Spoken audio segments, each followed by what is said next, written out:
ये सब आप पर आऊंगा, लेकिन शैला साहबा से एक सवाल पूछ रहे थे। शैला साहबा, ये बार बार अली हैदर गिलानी साहब का इशू डेवलप हो रहा है और बार बार इलेक्शन कमीशन को भी मुतनाज़ करार दिया जा रहा है।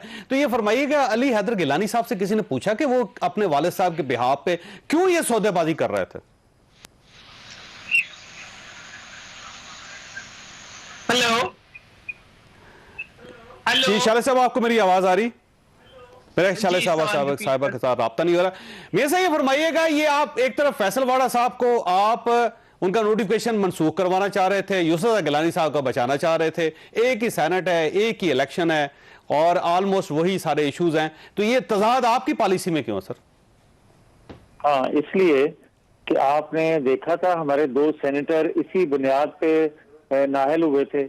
आपको याद है ना, सादिया अब्बासी का और हमायूं के भाई का, हमायूं अख्तर के भाई का, हारून अख्तर का। अब आ जाए जो बात ये कह रहे हैं मेरे भाई कि किस मुंह से हम ये बात करते हैं, वो तो सादिक और अमीन है। ये बात बिल्कुल ठीक है। हम उस मुंह से बात करते हैं कि जो आज बरात साबिक चीफ जस्टिस साकिब निसार को दी जा रही है नवाज शरीफ को नाहल करने पर और इमरान खान को सादिक और अमीन कहने पर, हम उसी मुंह से बात कर रहे हैं कि जो आपने एक पटा डाला आज एक 70 करोड़ रुपया देने वाले अब्दुल कादर के गले में, हम उसी मुंह से बात कर रहे हैं कि खैबर पख्तूनख्वा में आपके सेनेटर आपके वोटों के हिसाब से कम बनते थे, मगर आपने जिन अरबपतियों को टिकट दिए थे उन्होंने खरीदो फरोख्त की और वहां ज्यादा आपके सेनेटर। अब सर मसला ये है कि देखिए, आपके सेनेटर दिलावर साहब जो हैं वो गवर्नमेंट के लिए कन्विंसिंग कर रहे हैं इस वक्त, वो सादिक सजरानी साहब को वोट भी देना चाहते हैं और आपके सेनेटर्स को कायल भी कर रहे हैं। तो जब एक आपके सेनेटर कर रहे हैं तो इसका मतलब ये हुआ कि जमीर की बुनियाद पे आपका वोट भी इनको जा सकता है। फिर अगर आपके पास जमीर के वोट आ गए थे तो जमीर की बुनियाद पे आपका वोट भी जा सकता है, तो उसको रोकने की कोशिश क्यों कर रहे हैं आप? बिल्कुल बिल्कुल चौधरी साहब, आप सही बात कर रहे हैं, मगर मैं आपको थोड़ा सा पीछे लेके 2 दिन जाना चाहता हूँ।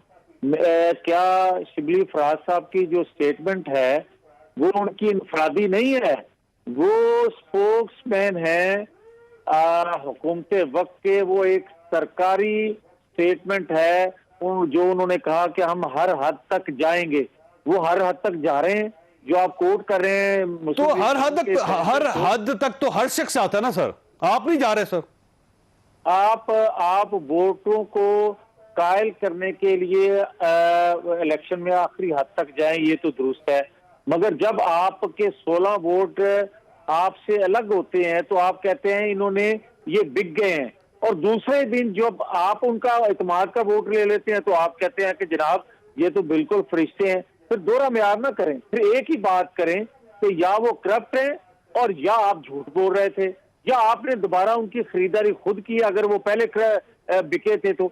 इसीलिए ये मैं बात कहना चाहता हूं। अच्छा आप फरमाए, अगर यूसुफ गिलानी साहब हार जाते हैं सर तो आप उनकी हार को एक्सेप्ट कर लेंगे? क्योंकि एक तो आपके सेनेटर गए ना सर, सेनेटर दिलावर साहब जो हैं वो आपको वोट नहीं दे रहे, वो ओपनली कह रहे हैं हर जगह पे, गवर्नमेंट भी अब इसको मान रही है। और इसके अलावा 2-3 और अगर वोटर्स आपके खसक जाते हैं और संजरानी साहब जीत जाते हैं तो फिर आपको तो एक्सेप्ट करना पड़ेगा सर इनको। फिर मुझे ये एतराफ करना पड़ेगा कि शिबली फराज साहब ने जो बात कही थी उन्होंने सच कर दिखाई, हुकूमती वसाइल भी इस्तेमाल की। आज उन्होंने एक बात और की इमरान खान साहब के वुज़रा ने, और खास तौर पर इमरान खान की हदायत पर उन्होंने कहा कि जनाब देखें, मसला ये है कि अगर आपके लोग उनको वोट नहीं देंगे तो वो नहीं जीत सकेंगे। आपके वोट अगर दूसरी साइड पर जाएंगे तो इसका मतलब ये हुआ कि अगर यूसुफ गिलानी साहब को मिल सकते हैं तो आपको भी, तो आपके वोट भी तो जा सकते हैं ना सर। फिर यार मेरी बात अगर जवेद चौधरी साहब मुकम्मल हो लेने दें तो आपके सवाल का जवाब मिल जाए।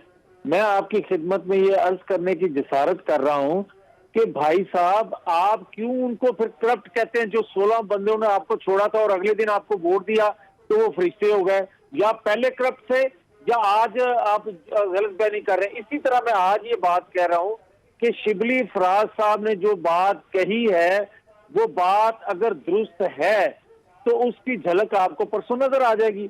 मगर मैं इसके बावजूद ये कहूंगा कि अगर आप अदारों को इस्तेमाल छोड़ देंगे, अगर आप ताकत का इस्तेमाल छोड़ देंगे, आप अगर हुकूमती वसाइल इस्तेमाल करना छोड़ देंगे, अगर आप 3 सूबों के वसाइल और वफाक के वसाइल जो हैं वो इस्तेमाल करना छोड़ देंगे तो आपके अपने लोग भी आपको छोड़ देंगे। यही वो वजह है कि ठीक हो गया शेख जो थे वो चले साहब के पास जाने दे सर मुझे दे ठीक।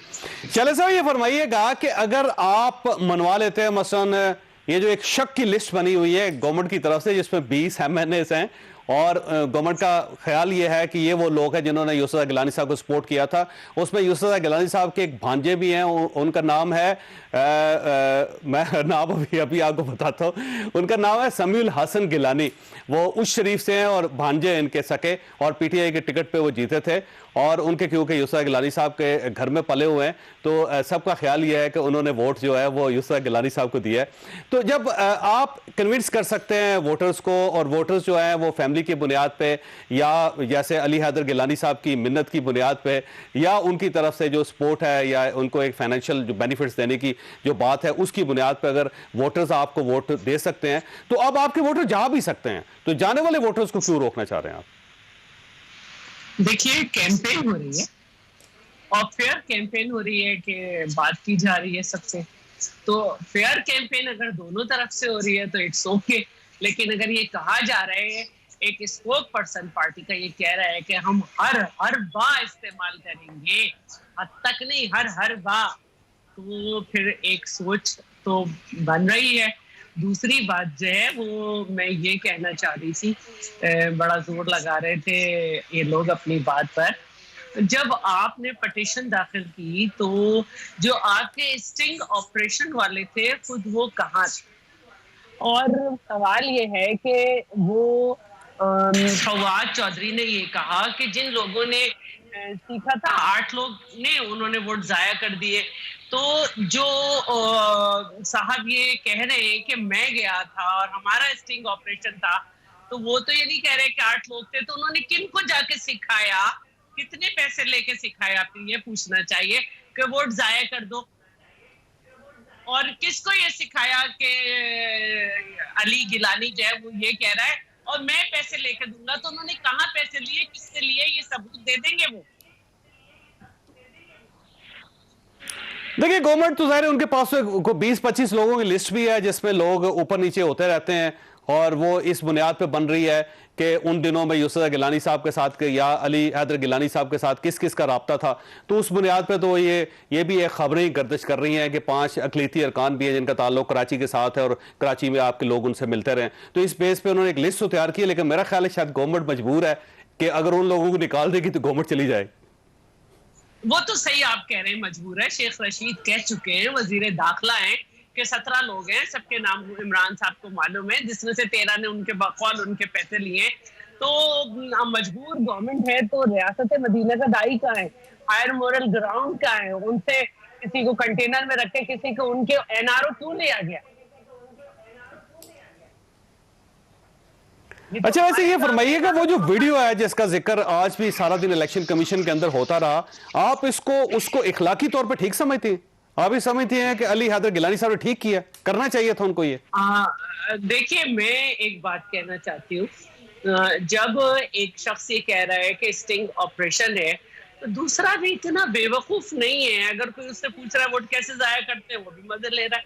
अब असल बात तो ये है कि अली हैदर गिलानी यहाँ मौजूद हैं, उनको बकौल इनके का दूसरा हिस्सा जो है वो आ गया है, तो हम दूसरी तरफ की भी सुनेंगे, दोनों तरफ के सुनेंगे, जो फैसला होगा उसको नहीं। वो तो स्टिंग ऑपरेशन था वो और धोखे में आ गए अली हैदर गिलानी साहब, और बुनियादी तौर पर तो मेरा ख्याल है वही बातें जो आप हर तरफ से गर्दिश कर रही हैं। अब कोई रियलिटी क्या है माशाल्लाह से, अब यह जाहिर है कि कोई हतमी तौर पर तो नहीं कह सकता। कहा जाता है कि कराची से मैनेज करने की कोशिश की गई थी इनको, और पहले जो दूसरे लोग हैं उन्होंने वोट खराब कर दिए। ये जो 4 लोग थे ये ऐन वक्त पे आखिरी वक्त में स्लिप हो गए, आपके काबू नहीं आए।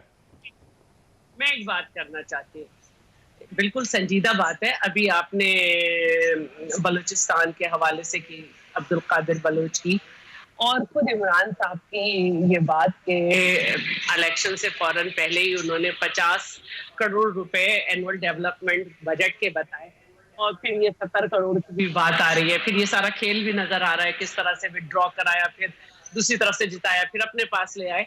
और इनकी खवातीन ने भी इकरार किया कि 15-15 करोड़ रुपए मिले, तो वो बेचारे 4-5 करोड़ की क्या अहमियत होगी जिसको ये कह रहे हैं लोग बेवकूफ हैं क्या इन्हें छोड़ के हमें वोट देंगे। और अगर हमने देने ही होते किसी को पैसे तो फिर इस्लामाबाद की दोनों सीटों का सौदा होता, ऐसे ही नहीं होता। अच्छा, वो ये कह रहे हैं फरूख साहब के पैसे नहीं दिए गए।